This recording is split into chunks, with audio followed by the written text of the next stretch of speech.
I'm live again in New Hampshire. Where in New Hampshire? Somewhere central New Hampshire. Let's say central New Hampshire. I'm here at the library. I'm reading Tobacco Road again. Here it is. This is the 1940 book. I think 40. The Modern Library. Yep. Written in, I keep saying 1937. Copyright's 32. That's quite a difference. Anyway, I got my dictionary thesaurus ready, but I don't think we'll need it. We might. You never know. I got my readers. I smashed my phone today, so there's this giant crack across the screen, and then the top of it's all like shards. I don't know. I got it in 2023. It's been a good run. But I got this big, long splotch right here. It looks like sun rays going from here down to here. Or like someone took a paintbrush this wide and went like that. Anyway, chapter 13. Remained seated on his heels by the chimney in the yard for half an hour after Ellie Mae had run away crying. He stared at the tracks left in the yard by the new automobile, amazed at the sharpness of the imprint of the tire tread. The tires of his own car, which was still standing in the yard between the house and the corn crib, were worn smooth. When they rolled on the sand, they left no track, except two parallel bands of smooth sand. He was wondering now what he could do about his tires. If he could pump them up. Excuse me. I'm sleepy suddenly. If he could pump them all up at the same time, he could haul a load of wood to Augusta and sell it. He might even get as much as $1 for the load. It was 15 miles to the city, and after he had bought enough gasoline and oil for the trip, there and back, there would not be much left of the $1. A quarter, possibly, with which he could buy 2 or 3 jars of snuff and a peck of cottonseed meal. Even a quarter would not buy enough cornmeal for them to eat. He had already begun buying cottonseed meal, but because cornmeal costs too much. 15 cents would buy enough cottonseed meal to last them a whole week. But Jeter was not certain whether it was worth the trouble of hauling a load of wood. It would take him nearly half a day to load the car with the blackjack and half a day for the trip to Augusta. And then after he got there, he might not be able to find anybody to buy it. He still planned a crop for that year, though. He had by no means given up his plan to raise one.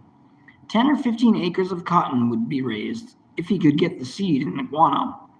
There was a mule over near Fuller he thought he could borrow, and he had a plow that would do, but it took money or an equal amount of credit to buy seed cotton and guano. The merchants in Fuller had said they would not lend him anything on credit again, and it was useless to try to raise a loan in a bank at Augusta. He had tried to do that 3 or 4 times already, but the first thing they asked him was whom did he have to sign his notes, and what collateral had he to put up. Right there was where the deal fell through every time. Nobody would sign his notes, and he had nothing to put up for security. The men in the bank had told Jeter to try a loan company. The loan companies were the sharpest people he had ever had anything to do with. Once he had secured a $200 loan from one of them, but he swore it was the last time he would ever bind himself to such an agreement. To begin with, when they came out to see him 2 or 3 times a week,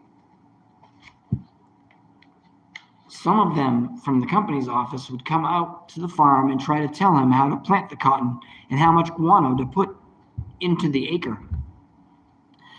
When on the first day of every month they came back to collect interest on the loan, he could never pay it, and they added the interest to the principal and charged him interest on that too.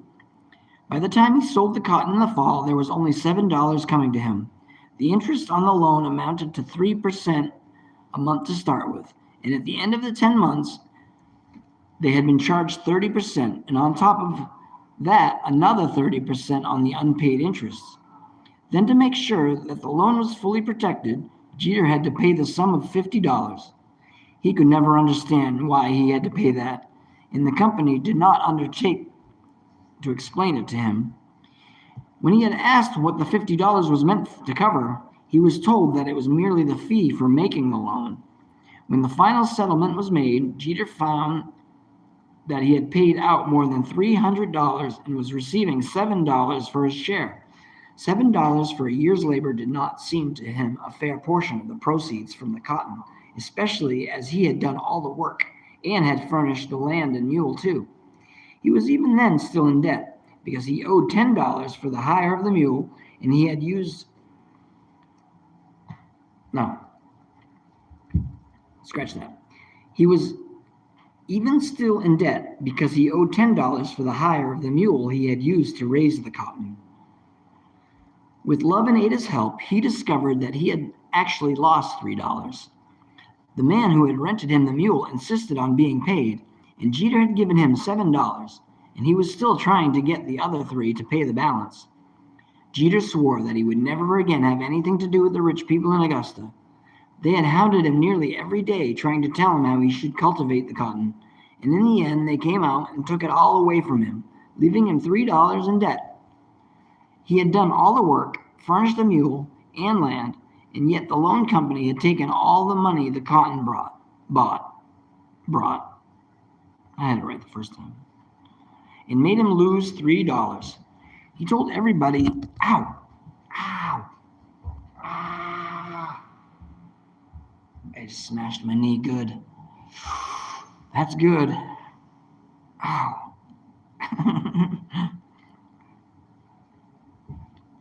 He told everybody he saw after that God was not working in deals such as he was.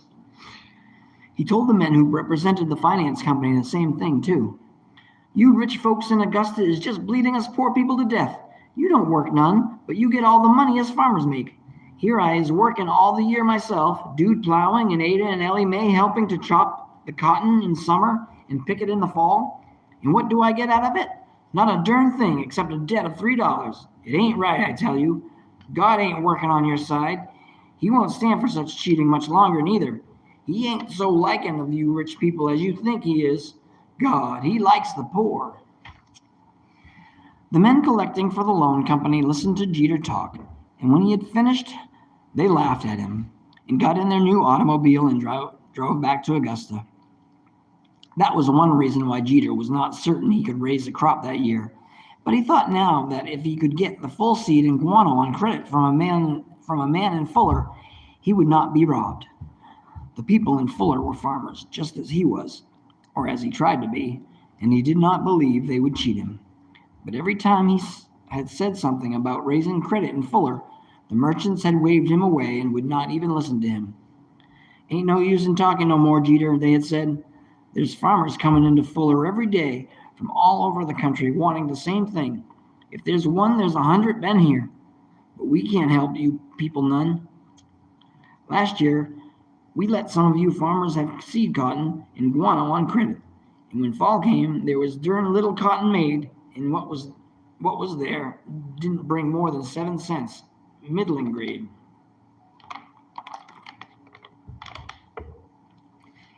Ain't no sense in farming when things is like that. And we can't take no more chances. All of us has just got to wait until the rich give up the money they's holding back.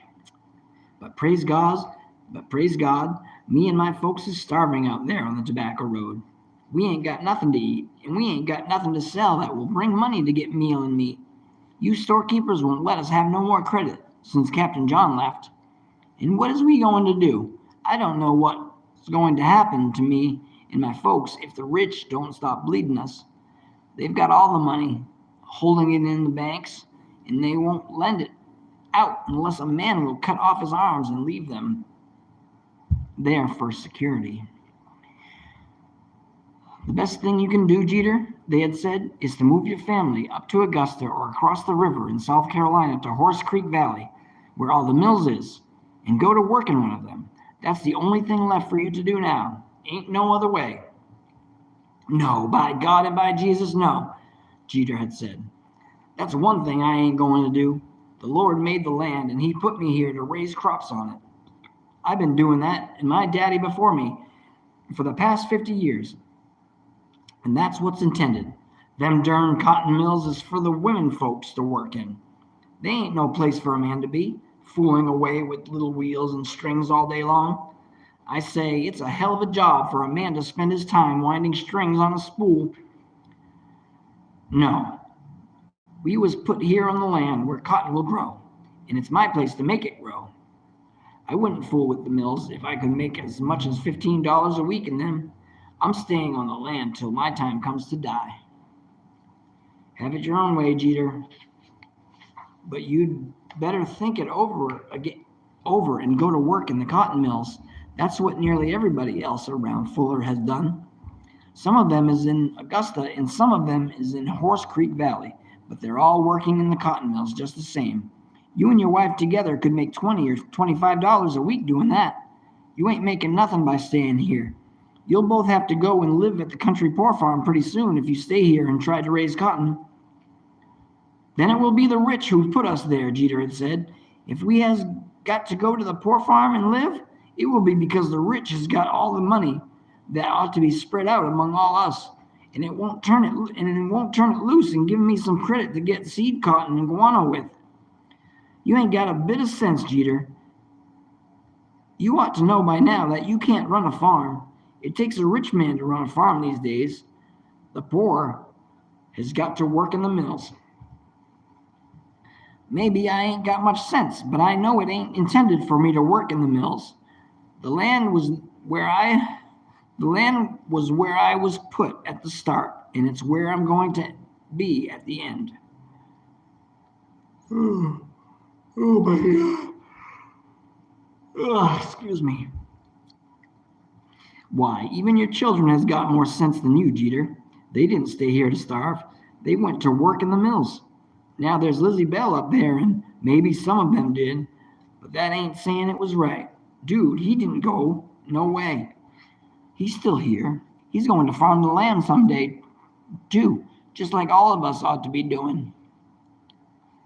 Dude hasn't got the sense to leave. If he had the sense your other children had, he wouldn't stay here. He would be able... Excuse me. Oh my God, I almost fell asleep. I got narcolepsy up in here. Dude hasn't got the sense to leave. If he had the sense your other children had, he wouldn't stay here. He would be able to see how foolish it is to try to farm like things is now. The rich ain't aiming to turn loose their money for credit. They're going to hold on to it all the time and to run the mills with.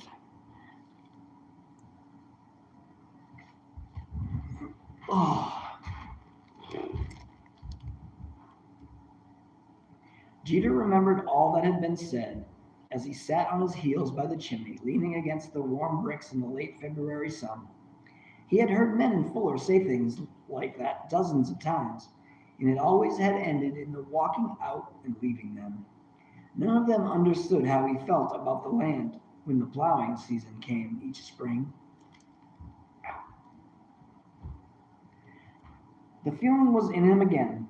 This time he felt it more deeply than ever, because in all the past 6 or 7 years, when he had wanted to raise a crop, he had kept his disappointment from crushing his spirit by looking forward to the year when he could farm again.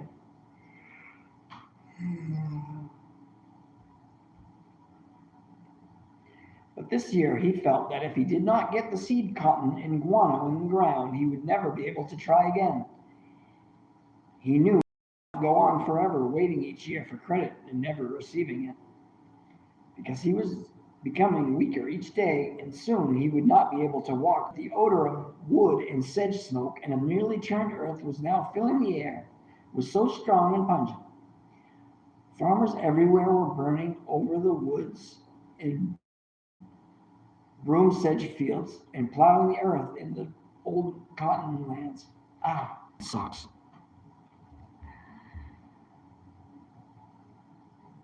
He could sit calmly and bear the feeling of hunger But to be compelled to live and look each day at the unplowed fields was an agony he believed he could not stand many more days. His head dropped forward on his knees, and sleep soon overrode by Erskine Caldwell, 1932, not 37, as I keep saying. This book was a 1940 release, Modern Classics, I think it's called, Modern Library Books. I keep yawning. I can't find my bookmark. I'll use another one. Anyway, I don't know if I'm going to read chapter 14 or not. It's hard to tell.